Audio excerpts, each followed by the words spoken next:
कमाल आता है बदलना भगवान को करने।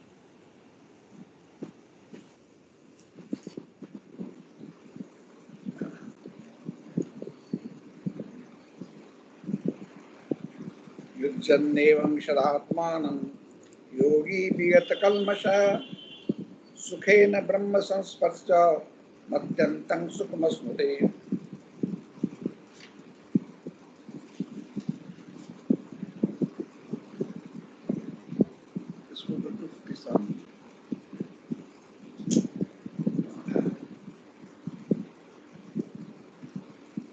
क्रिया के द्वारा धारणा, ध्यान और समाधि सभी धीरे धीरे आ सकते हैं, परंतु विषय संस्कार इतना सुदृढ़ होता है कि अभ्यासशील साधक के तनिक अवहेलना करने पर ही मन विषय की ओर दौड़ जाता है। इसलिए आसक्ति पूर्वक अन्य ओर दृष्टि न रखकर केवल आत्मा में ही मन को लगाता रहें, यही भगवान का उपदेश है, अन्यथा पाप नहीं कटेगा। इस प्रकार अभ्यास के फलस्वरूप योगी पाप शून्य होता है, अर्थात फिर उसका मन आसक्ति पूर्वक अन्य दिशा में नहीं दौड़ता। जिसकी इस प्रकार की अवस्था होती है उसकी क्रिया की परावस्था खूब घनी हो जाती है। क्रिया की परावस्था घनी होने पर सर्वं ब्रह्ममयं जगत हो जाता है। इसकी अपेक्षा सुखमय अवस्था और कोई नहीं है। इसमें भय विद्वेष नहीं होता, तब देह, मन और प्राण विक्षेप शून्य हो जाते हैं। बुद्धि आत्मा कार को प्राप्त होती है। इस प्रकार के परिपूर्ण चिदानंदमय निजबोध रूपन अवस्था के साथ और किसी सुख की तुलना नहीं होती। इसमें भी साधक अविद्या पिशाचनी के हाथ से छुटकारा प्राप्त कर सकता है। इसको सर्वोत्तम सुख कहते हैं, क्योंकि विदेह मुक्ति या निर्वाणावस्था की प्राप्ति के बाद फिर सुख दुख का बोध नहीं होता। कारण यह है कि वहाँ भोग मात्र भाव कुछ नहीं होता। देह के रहते हुए हम देहेंद्रिय मन बुद्धि जनित अनेक प्रकार के सुखों का आस्वादन करते हैं, परंतु जीवन मुक्त योगी को अविद्या नाश होने पर जो मुक्ति सुख प्राप्त होता है उसको इन सारे सुखों की तुलना में सर्वोत्तम कहा गया है। जीवितावस्था में समाधि लाभ होने पर भी वह बीच बीच में भंग होती है। जब भंग होती है तो हमारी समझ में आता है कि जिस सुख का भोग हो रहा था उसकी तुलना में सब जागतिक सुख या इंद्रिय जनित सुख कितने तुच्छ हैं। इसलिए फिर मन उसकी ओर ताकना भी नहीं चाहता। मन को निष्पाप अवस्था में रखने के लिए पाप रूपी मन के पाप रूप वाहन के परिचय होना आवश्यक है। वही समाधि के विघ्न है। मार्गदर्शन के समाधि पाद में लिखा है, व्यादेश त्याग संयत्र मादा तत्व विरति भ्रांति दर्शन लब्ध भूमि कत्वान उपस्थितानि चित्त विक्षेप त्रय। चित्त विक्षेप के ये 9 विघ्न हैं। एक है व्याधि रोग, दूसरा सत्यान, तीसरा संशय, चौथा प्रमाद, पांचवा आलस्य, छठा अविरति और सातवां भ्रांति दर्शन, आठवां औलभ भूमिकत्व और नौवां अनवस्थितत्व। ये 9 अंतराय जिसके विशेष हैं, सारी वृत्तियों के साथ ये उद्भव होते हैं। इसके अभाव में पूर्वोक्त चित्त वृत्ति उद्भव अद्भुत नहीं होते। व्याधि, धातुरस तथा इंद्रियों का वैषम्य, सत्यान, चित्त की अकर्मण्यता अर्थात साधन सीख कर भी उसके अभ्यास में आलस्य। तीसरा संशय, ऐसा होगा नहीं होगा, योग साधना करना उचित है अनुचित है, ये संशय जब तक मन में है तब तक साधन ठीक से नहीं होगा। चौथा प्रमाद, समाधि साधन में गलत धारणा का होना, भावना न करना। पांचवा आलस्य, शरीर और चित्त के गुरुत्व के कारण साधन में अति अप्रवृत्ति। छठा अविरति, विषय सन्निकर्षण के कारण अथवा विषय भोग रूपी तृष्णा। 7 भ्रांति दर्शन। 8 और लब्ध भूमिकत्व, समाधि भूमि का अलाभ। जब तक समाधि लाभ नहीं होता तब तक मन भागना चाहता है। अनवस्थितत्व, लव भूमि में प्रयत्न की शिथिलता के कारण चित्त की अप्रतिष्ठा, समाधि का प्रतिलंब होने पर चित्त अवस्थित होता है। इस 9 प्रकार के चित्त विक्षेपों को युगमल कहते हैं।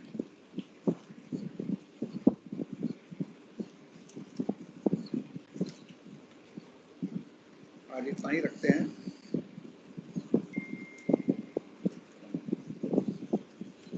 रामाय रामचंद्राय रामभद्राय वेदसे रघुनाथाय नाथाय सीताय पतये नमः। आराम कल्पवृक्षाणां विराम सकलापदाम् अभिरामश्च लोकानां रामये रमतां भजे।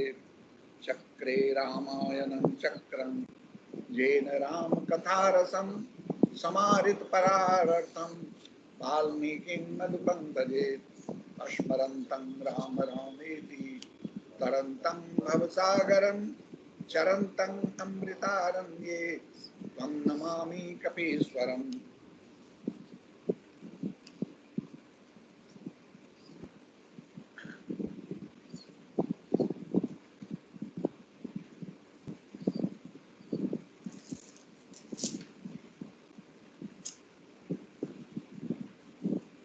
विश्वामित्र के साथ राम और लक्ष्मण चले हैं उनके यज्ञ की रक्षा करने के लिए। अरुण नयन उर्बाहु विशाला नील जलज तनु श्याम तमाला कटिपट पीत कसमे कसे बर भाथा रुचिर चाप सायग दो हाथा। भगवान के लाल नेत्र हैं, चौड़ी छाती और विशाल भुजाएं हैं, नील कमल और तमाल के वृक्ष की तरह श्याम शरीर है, कमर में पीताम्बर बने हुए हैं और सुंदर तरकस कसे हुए हैं, दोनों हाथ में सुंदर धनुष और बाण है। श्याम गौर सुंदर दो भाई विश्वामित्र महानिधि पाई। प्रभु ब्रह्मण्य देव मैं जाना वही नित्य पिता तजयु भगवाना। श्याम और गौर वर्ण के दोनों भाई परम सुंदर हैं। विश्वामित्र जी महान निधि पा गए हैं। वे सोचने लगे, मैं जान गया कि प्रभु ब्रह्मण्य देव ब्राह्मणों के भक्त हैं। मेरे लिए भगवान ने अपने पिता को भी छोड़ दिया। भले जात मुनि दिन दिखाई सुनी ताड़ का क्रोध करि धाई। एक ही बान प्राण हरि लेना दीन जानते निज पद दिन्ना। मार्ग में चलते हुए मुनि ने ताड़का को दिखलाया। शब्द सुनते ही वह क्रोध करके दौड़ी। श्री राम जी ने एक ही बाण से उसके प्राण हर लिए और दीन जानकर अपने निज पर अपना दिव्य स्वरूप दिखाया। तब ऋषि निज नाथ जिय चिन्नी विद्या निधि कहो विद्या दिन्नी। जाते लागन क्षुधा पिपासा अतुलित बल तनु तेज प्रकाशा। तब ऋषि विश्वामित्र ने प्रभु को मन में विद्या का भंडार समझते हुए भी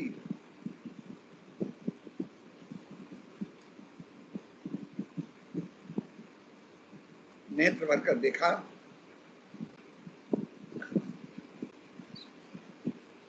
आप इसी दर्शन को शंकर जी सबसे बड़ा लाभ समझते हैं।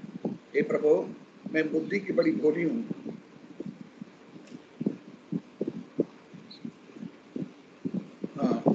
विद्या दी जिससे भूख प्यास नहीं लगता था और शरीर में अतुलित बल बना रहता था। आयुध सर्व समर्पिके प्रभु निज आश्रम आन। कंद मूल फल भोजन तीन भगति हित जान। सब अस्त्र समर्पण करके मुनि प्रभु श्री राम जी अपने आश्रम ले आए और उन्हें परम हित जानकर भक्ति पूर्वक कंद मूल और फल का भोजन कराया। प्रात कहा मुनि मन रघुरा मुनि सन रघुराई।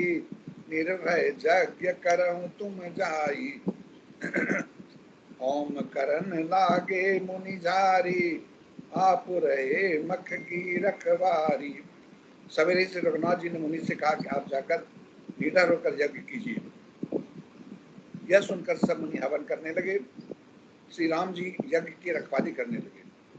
सुनि मारीच निशाचर कोई, लय सहाय धावा मुनि द्रोही, बिनु फरमान राम ते मारा, सतजो जन का सागर पारा। यह समाचार सुनकर मुनियों का शत्रु क्रोधी राक्षस मारीच अपने सहायकों को लेकर दौड़ा। श्री राम जी ने बिना फल वाला बाण उनको मारा, जिससे वह 100 योजन विस्तार वाले समुद्र के पास जा गिरा। पावक सर सुबाहु पुनि मारा, अनुज निशाचर कटु संहारा, मारी असुर द्विज निर्भयकारी, स्तुति करहि देव मुनि जारी। फिर सुबाहु को अग्निबाण मारा। उधर छोटे भाई लक्ष्मण ने राक्षसों की सेना का संहार कर डाला। इस प्रकार श्री रामचंद्र जी ने राक्षस को मारकर ब्राह्मणों को निर्भय कर दिया। तब सारे देवता और मुनि स्तुति करने लगे। तहाँ मुनि कछुक दिवस रघुराया, रहे किन्न विप्रन पर दाया, भगति हेतु बहु कथा पुराना, कहे विप्र यद्यपि प्रभु जाना। श्री रघुनाथ जी वहाँ कुछ दिन और रहकर ब्राह्मणों पर दया की। भक्ति के कारण ब्राह्मणों ने पुराण की कथा सुनाई, यद्यपि प्रभु पहले से जानते थे। तब मुनि सादर कहा बुझाई, चरित एक प्रभु देखिय आई, धनुष यज्ञ सुनि रघुकुल नाथा, हरसि चले मुनिवर के साथा। उसके बाद मुनि ने आदर पूर्वक समझा कर कहा कि प्रभु चलकर एक चरित्र देखिए। रघुकुल के स्वामी श्री रामचंद्र जी धनुष यज्ञ सुनकर मुनिश्रेष्ठ विश्वामित्र के साथ प्रसन्न होकर चले। आश्रम एक देख मग माही, खग मृग जीव जंतु तनाही, पूछा मुनि शिला प्रभु देखी, सकल कथा मुनि का विशेषी। मार्ग में एक आश्रम दिखाई पड़ा, वहाँ पशु पक्षी कोई भी जीव जंतु नहीं था। पत्थर की एक शिला को देखकर प्रभु ने पूछा। तब मुनि ने विस्तार पूर्वक कथा सुनाई। गौतम नारी श्राप बस उपल देह धरि धीर, चरण कमल रज चाती, कृपा करहु रघुवीर सियावर रामचंद्र की जय। पवन सुत हनुमान की, उमापति महादेव की जय। गौतम मुनि की स्त्री अहिल्या साप बस पत्थर की देह धारण किए हुए है, आपके चरण कमलों की धूली चाहती है, रघुवर इन पर कृपा कीजिए।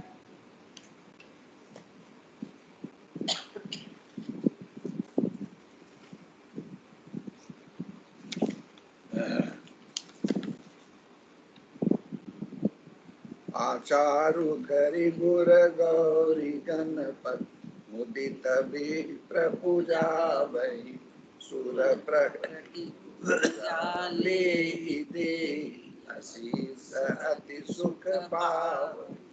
मधुपर्क मंगल द्रव्य देहि, तमय मुनि मन महुचय, भरे कनक को पर कलश सो सब, लिए परिचारक रहे, कुल रीति प्रीति समेत रविक, देत सबु आदर कियो, यही भांति देव पूजाई, सुहक सिंहासन दियो, सिया राम अवलोकनि परस पर, प्रेम काहु न लखि परै, मन बुद्धि बरबानी अगोचर, प्रगट कवि कैसे कहे।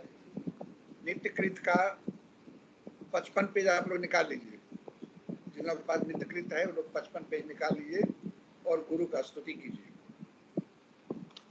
श्वेतांबरं श्वेत विलेपयुक्तं, मुक्ता फलाभो श्रितदेव्य मूर्ति, वामाङ्गपीठ स्थितदिव्य शक्तिं मन्दस्मितं पूर्णकृपानिधानम् आनन्दमानन्दकरं प्रसन्नं सच्चित्तसुखाभीष्टवरप्रदानं योगीन्द्रमीड्यं भवरोगवैद्यं श्रीमत्परं ब्रह्मगुरुं नमः।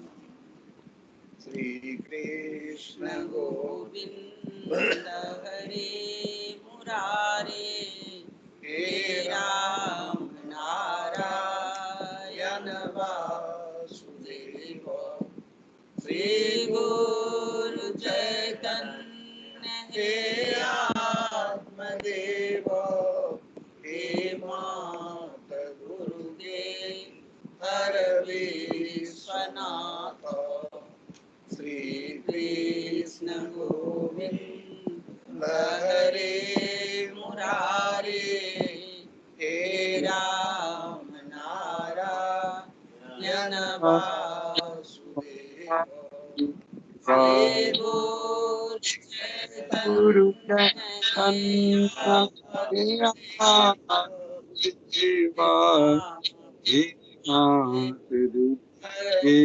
Hema श्री कृष्ण गोविंद हरे मुरारे हे राम नारायण वासुदेव श्री गुरु चैतन्य हे आत्मदेव हे मात गुरुदेव हर विश्वनाथ श्री कृष्ण गोविंद हरे मुरारे हे राम नारायण वासुदेव श्री गुरु चैतन्य हे आत्मदेव हे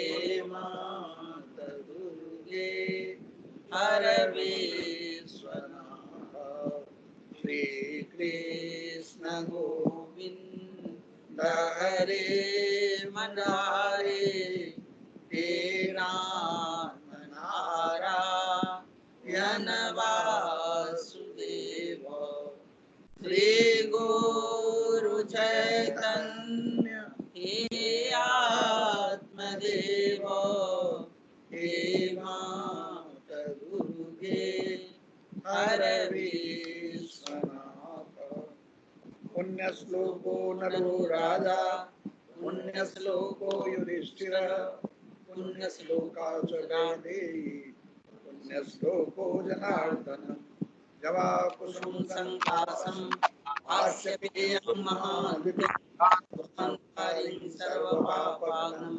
प्रणतोऽस्मि दिवाकरम् एकदन्तं महाकाय लंबोदर गजाननं विघ्ननाशकरं देव हेरम्बं प्रणमाम्यहम् देहान्तरसहस्राणां मन्योन्यं भ्रमितं मया येन भूयो न गच्छामि त्रायिमां मधुसूदनम् ॐ त्र्यम्बकं यजामहे सुगन्धिं पुष्टिवर्धनम् उर्वारुकमिकवन्दनां मृत्योर्मुक्षीयमामृतात् सर्वस्वरूपे सर्वेशे सर्वशक्ति समन्विते भैरवस्तारिणो देवी दुर्गे देवी सर्वे सन्तु निरामया सर्वे भद्राणि पश्यन्तु मा कश्चित् दुःखभाग् भवेत्। महाराज की जय।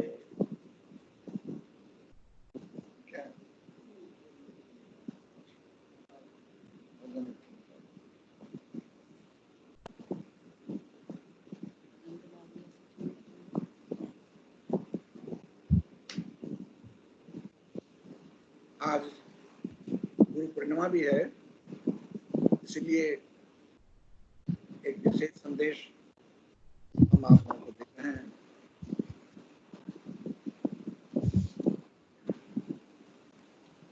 आज हम भगवान से प्रार्थना करते हैं ओम सहनावतु सहनो भुनक्तु सह वीर्य करवावहै तेजस्विनावधीतमस्तु मां विद्विषावहै। ओम शांति शांति शांति।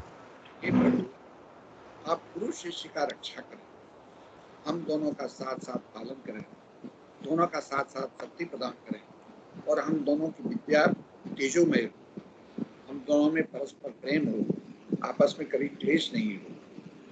आज गुरु पूर्णिमा भी है, गुरु को प्रणाम करके कुछ अपनी बात आप लोगों के साथ बांटना चाहते हैं। बंदो गुरु पद पदुम परागा सुरुचि सुवास सरस अनुरागा। गुरु के चरण रज सुंदर सुगंधित और अनुराग रूपी रस से पूर्ण है, संजीवनी का चूर्ण है, जो सारे अज्ञान रूपी अंधकार का नाश कर देती है। संसार में दो ही देवता प्रकट हैं, एक सूर्यदेव और दूसरा गुरुदेव।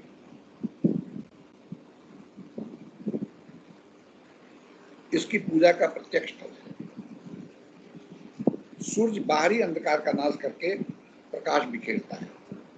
सूर्य नहीं हो तो अंधेरा रहता है, सूर्य उगता है तो बाहरी अंधेरा खत्म हो जाता है, प्रकाश चारों तरफ होता है। और गुरु भीतरी अंधकार का, हमारे अंधकार के अंदर के भीतरी अंधकार अर्थात हमारे दुर्गुणों को दूर कर ज्ञान के प्रकाश से हमें भर देते हैं। भगवान प्रसन्न हो तो संसार देते हैं और गुरु प्रसन्न हो तो भगवान दे देते हैं। हरि रीजे जग देते हैं और गुरु रीजे हरि देते हैं। गुरु सबके लिए समान है। जिसको आस्था और जितना जिसकी आस्था और समर्पण है वह उतना ही गुरु से पा सकता है। जैसे एक लोटा पानी को, एक लोटा को हम समुद्र में डुबावें, कुएं में डुबावें, बाल्टी में डुबावें, वो लेगा एक ही लोटा जल, इसलिए कि वही उसकी क्षमता है। लेने की क्षमता कैसे बढ़े यह भी गुरु ही बताते हैं। शिष्य यदि योग्य हो तो उसे वह मिल सकता है जो गुरु को भी नहीं मिला। इसका उदाहरण है शबरी। मतंग ऋषि, उसके गुरु को भगवान का दर्शन नहीं हुआ, लेकिन उसके शिष्य शबरी को हुआ। दूसरा उदाहरण है सुतिक्ष। सुतिक्ष को भगवान श्री राम का दर्शन हुआ और उनके गुरु अगस्त जी को बाद में हुआ। एक और जहां गुरु शिष्य को महान बनाते हैं, वहीं शिष्य भी गुरु को महान बनाता है। अगर आज विवेकानंद नहीं होते तो रामकृष्ण परमहंस को बहुत आदमी जानता भी नहीं। आज का दिन शिष्य के लिए बहुत महत्वपूर्ण होता है, क्योंकि आज जब हम गुरु को प्रणाम करते हैं तो सारे देवता हम पर आशीर्वाद लौटाते हैं। गुरु स्वयं नारायण है। हमारी और आप सबका गुरु एक ही है, सिर्फ शरीर अलग अलग है। गुरु के साथ चार तरह का व्यवहार करना चाहिए। गुरु से कुछ छिपाना नहीं चाहिए, गुरु पर पूर्ण विश्वास होना चाहिए, गुरु की आज्ञा का पालन होना चाहिए और गुरु की सेवा करनी चाहिए। जो फल तपस्या से, यज्ञ से, दान से नहीं मिलता, वह सिर्फ गुरु की सेवा करने से मिल जाता है।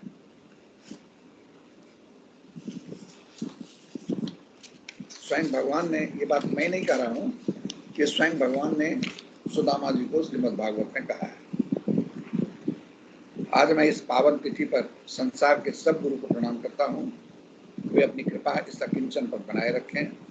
इस गुरु शिष्य परंपरा को हम बारंबार प्रणाम करते हैं।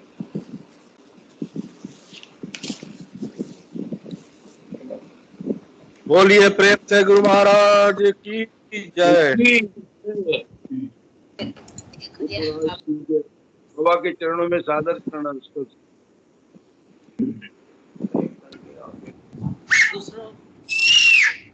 जय गुरु। साढ़े जय गुरुदेव। साढ़े 9 बजे से यहाँ श्याम जी आए हैं, ये पूजा करेंगे और उसी समय भजन होगा। आप लोग भी अगर कोई भजन गाना चाहते हो तो कर सकते हैं वहां से। यहाँ से 1-2 भजन हो जाएगा, 2-3, और उसके बाद फिर आप लोग भी कर सकते हैं। तो आज गुरु पूर्णिमा के अवसर पर हम सभी गुरु भाई बहनों को शुभकामना देते हैं और यही प्रार्थना करते हैं कि भगवान को तो हमने देखा नहीं है, हम तो गुरु को देखते हैं। जब तक गुरु के से प्रेम नहीं होगा तब तक भगवान से भी प्रेम नहीं होगा। और जिसको गुरु के पर विश्वास नहीं है उसको त्रैलोक्य में भी भगवत प्राप्ति नहीं हो सकती। गुरु को मनुष्य बुद्धि से नहीं देखना चाहिए। यथा देवे तथा गुरु, गुरु ब्रह्म है, साक्षात नारायण है, इस दृष्टि से देखना चाहिए। तो आज गुरु पूर्णिमा का विशेष स्थिति, वातावरण ऐसा है कोरोना के चलके कि न गुरुधाम जा सके और न बहुत लोग आ सके, लेकिन जो भी हो, जो जहाँ है, गुरु सर्वव्यापी हैं। आप लोग अपने घर में गुरु का पूजा जरूर कीजिएगा, तो फूल चढ़ा दीजिएगा और 9:30 बजे से यहाँ होगा, उसका भी टेलीकास्ट करेंगे। जय गुरु। प्रणाम बाबा, प्रणाम बाबा, जय गुरु, जय गुरु, प्रणाम बाबा, जय गुरु बाबा, जय गुरु, प्रणाम बाबा, जय गुरु बाबा, आशीर्वाद सबको कोटि प्रणाम बाबा, कोटि रखें। प्रणाम बाबा, गुरु चरण